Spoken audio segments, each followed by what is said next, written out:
নমস্কার, জয় গুরু। ফিরে এলাম সত্যানুসারণ নিয়ে। সত্যানুসারণে ঠাকুর প্রথমে যে বাণীটি দিয়েছে, বলেছেন আমাদের দুর্বলতার বিরুদ্ধে যুদ্ধ করতে হবে। পাপের জ্বলন্ত প্রতিমূর্তি এই দুর্বলতা।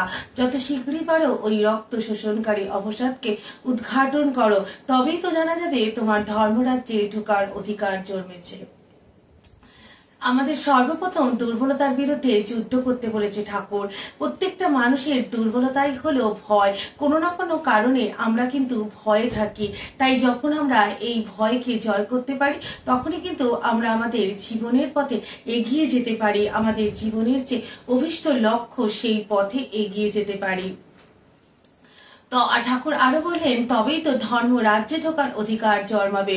ধর্ম বলতে শুধুমাত্র ফুল বেলপাতা মন্দির মসজিদকে বোঝায় না। ধর্ম বলতে ধরে রাখা, অর্থাৎ আমি নিজেকে ধরে রাখবো, আমার অন্তঃকরণ থেকে আমি শুদ্ধ হব, তাকেই ধর্ম বলে। এবং আমি নিজে এবং অপরকে বাঁচতে সাহায্য করব। তাই যখন আমরা এই দুর্বলতার বিরুদ্ধে যুদ্ধ করে সাহসী হব, অকপটক হব এবং আমাদের ভেতরে যে খারাপ জিনিসগুলো থাকে সেগুলোকে নিঃসারণ করে সত্যর পথে এগিয়ে যাব, তখনই কিন্তু আমরা জীবন পথে এগিয়ে যাব। কারণ সত্যই তো হলো আমাদের জীবনের সর্বশ্রেষ্ঠ জিনিস। সত্য ছাড়া আমরা জীবনে চলতে পারি না। প্রকৃতপক্ষে ঈশ্বর হলেন আলোর প্রকাশ।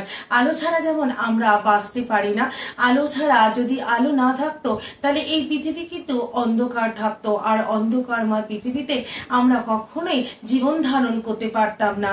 আর যখনই মানুষের পথ পিছল হয়ে যায়, মানুষ যখন তার পথে দিগভ্রষ্ট হয়, তখনই কিন্তু ঈশ্বর মানব দেহ ধারণ করে এই পৃথিবীতে আবির্ভূত হন আমাদের সামনে তার জীবনের চলনা দেখাতে।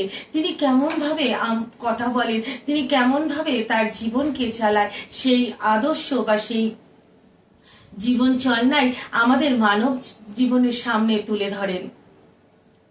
ঠাকুর আরো এক জায়গায় বললেন, অদিষ্ট ভেবে ভেঙে পড়ো না, পরম পিতার ইচ্ছায় তুমি চলো। অর্থাৎ এই পৃথিবী সত্যি তো, এই পৃথিবীর সবকিছু তো ঈশ্বরের সৃষ্টি। তাই আমরা যেন ঈশ্বরকেই মাথায় নিয়ে চলি। আমরা যেন প্রত্যেকটা জিনিসের মধ্যে অনুভব করতে পারি যে ঈশ্বরই সব, ঈশ্বরের ইচ্ছা ছাড়া কিছু হয় না।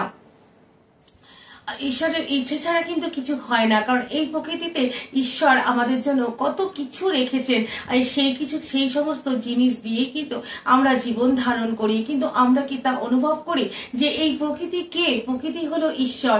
আর এই ঈশ্বর আমাদের জন্য ফল মূল, অক্সিজেন, আমাদের বেঁচে থাকার সমস্ত রসদ এই প্রকৃতির মধ্যেই কিন্তু সঞ্চিত রাখা রয়েছে।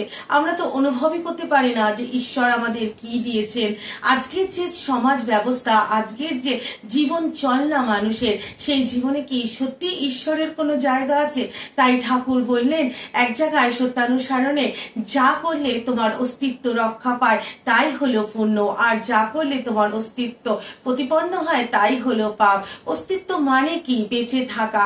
আমি যদি শেষ হয়ে যাই, আমি যদি মরে যাই, তাহলে আমার তো অস্তিত্ব বজায় থাকলো না, তাহলে তো আমি চলেই গেলাম। তাই আর বেঁচে থাকা মানে কি? বেঁচে থাকা মানে কোনো একটা সময় সীমা না, যে আমি 100 বছর বেঁচেছি মানে আমি খুব পুণ্যবান, আমি 60 বছর বেঁচেছি মানে আমি পাপী, তা কিন্তু নয়। আমি যে কদিন বাঁচবো, আমার হৃদয় যেন ঈশ্বরের ভালোবাসায়, ঈশ্বরের প্রেমে পরিপূর্ণ হয়, তবেই তো আমার অস্তিত্ব পরিপূর্ণ হবে। যেখানে ঈশ্বরের বাস, সেটাই তো হলো পুণ্য, সেটাই তো হলো পবিত্র। আর যেখানে এই যে আজকের উশৃঙ্খল জীবন, যেখানে আজকের সমাজে ঈশ্বরের জায়গা নেই, আজকে আমরা নিজেদের হুল্লোড় করে, নিজেদের সময় অপচয় করেই তবু সৎসঙ্গে যাই না, আমরা ঠাকুরের বই পড়ি না, ঠাকুরের বইয়ের মানে বোঝার চেষ্টা করি না। সেই সময় আমরা নানা রকম বিনোদনের মাধ্যমে নিজেদের জীবনকে অতিবাহিত করছি।